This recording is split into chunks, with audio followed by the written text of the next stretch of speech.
do it very easily. We want, I know a lot of us kind of hardcore gamers are like, you know, how hard can it be? But the truth is, like, we want the Diablo 3 community to be as big as it can possibly be, and that's good for all of us.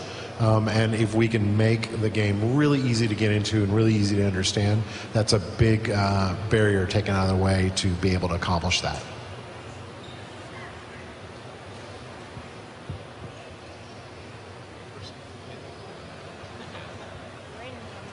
Hi, I have a comment and a question. My comment is that in a BlizzCast, you stated that a lot of creatures have a anatomical system with a skeleton, muscle, and skin separate, like the 1,000-pounder. I just think it would be really cool if I hit something so hard that chunks of the flesh, muscle, and bone fly off of them. And as for my question, you specifically used the word rune for the skill customization. I was wondering, will runes be making a reappearance, or will we have to rely on gem words, per se, for customizing loot? So let me just talk about the chunks of flesh falling off people. There's a pretty good chance you're going to see some of that, so we're definitely here to please.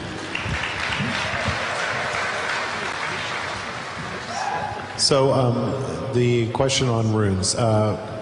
Runes are, rune words is I think what you're specifically asking. Are we going to have rune words? No, we're not planning on having rune words because runes are our new skill customization system. That being said, I think the greater question is, are we going to have crafting? And the answer there is no comment yet. And you can read into that whatever you want. There's if you play the demo right now, there is a chance that you will see skeletons flying out of creatures when you hit them hard enough, so. So the question is, have you been hitting them hard enough?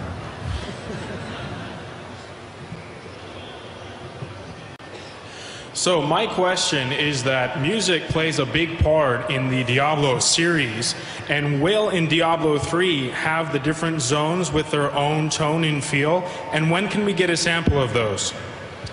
You're definitely going to get a huge variety of music in Diablo 3 for sure. Right now, it's hard to keep up with the art guys because they crank out so much awesome stuff, so the sound department is always a little behind them, and we always will be until the very end. But you're going to get some really specific stuff.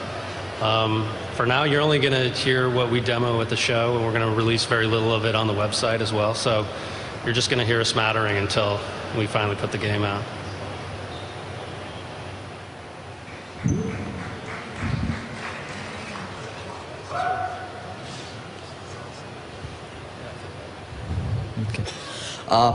My question was about projectiles. A lot of people at this point are pretty certain that the last class may or may not have something to do with like bows or javelins. And the thing is, in Diablo 2, stuff like that was like so slow and inaccurate. The fact that mobs wandered made your attacks almost completely useless in many occasions. So I was wondering if you're going to do a new system for how projectiles move, either by a possible new class, NPCs, or even with wizard spells. Because in the similar Diablo 2, I remember the sorceress skill, I think it was like static discharge or something, which released a whole bunch of static, which was uncoordinated, was basically completely useless unless you were completely surrounded. Get that. So I think the skill you're talking about is Charge Bolt. Does everyone here think Charge Bolt was completely useless? Because I think I love Charge Bolt. Okay. I'm just curious because I actually thought when you level it up pretty high, it was pretty awesome. But no, we don't really intend to have any kind of specialty system for projectiles. The weakness of projectiles is that they don't always hit. And that's part of their design. If I would say if you don't like that weakness, then that's the reason why we have customizable characters. So you can design all kinds of different ways to do your character. Now that being said, I could see us focusing on, say, a skill that had extremely fast projectiles, such that it didn't have that weakness as much, and that would be a good focus for a particular build. In terms of what the last class is, we're not going to comment on that at all until we actually announce it. Yeah, I would also add about the skills and just to speak to the customizability. I think that when a player has to choose between, for example, a fast projectile versus one that instantly hits versus one that's slow, that can be an interesting playstyle choice. One that can be modified by runes potentially. I mean, at last year's BlizzCon, we showed that there was the magic missile skill is a great example. And the magic missile, actually, we did find that if a monster is moving, perpendicular to you, it can be hard to hit. And so one of the rune options that we showed last year was to have multiple missiles come out. And that's, not unlike the Amazon's multi-shot, which was how a lot of Amazons wound up playing. And so there's definitely a trade-off there that the player is making, because maybe the person should have had faster magic missiles rather than more, or maybe they should have just had them do more damage, or maybe modify, some other aspect. And so a lot of that will be done through player customization.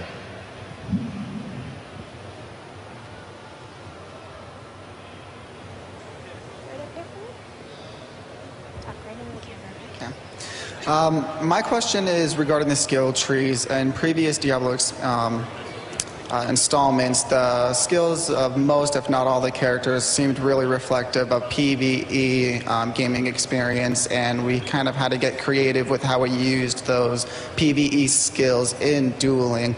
Are you going to have skill builds with dueling in mind, or PvP, or are you going to keep it more with the PvE and the how we did it before? So we don't talk a lot about PvP because we haven't really announced anything specific, but I will say that part of supporting PvP better is actually developing our characters as both PvE and PvP characters. PvE is always our first focus, and we're always going to balance for that first. But we are going to develop runes and skills and make some minor changes to skills, as long as they don't make the game, we don't want to make the characters too weak or go away from Diablo. But yes, we do try and think about PvP when we're designing the skill trees and the skills.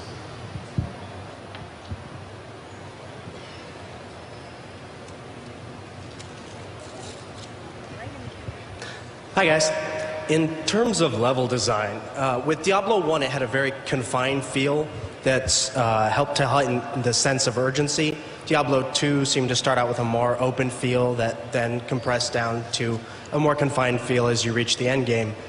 Judging by the demo, it looks like with Diablo 3 it's sort of an open level design, but with a freeway kind of running to the progression of the game. So are you working in one of these two schools going forward with Diablo 3, or is this a new sort of level design that we're looking at?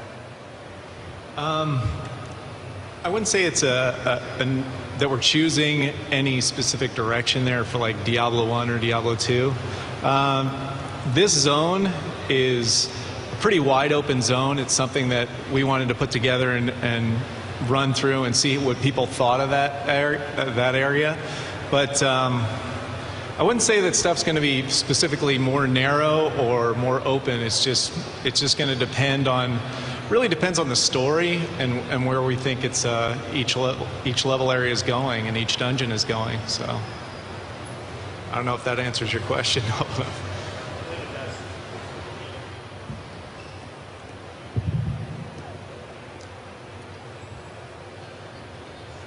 We have another question from Twitter. Will there be a Diablo 3 map editor for the client? No, we don't intend to do a map editor. The reason why is that all of our environments are randomly generated, and to use another crazy developing word, our authoring for them is very, very difficult and not really, it doesn't really cater to some kind of a map editor. We actually use we use Maya for most of our map creation. So, and that process, that pipeline is not easy for us to expose. So we made a decision early on that we would focus on randomness of the environments over doing some kind of a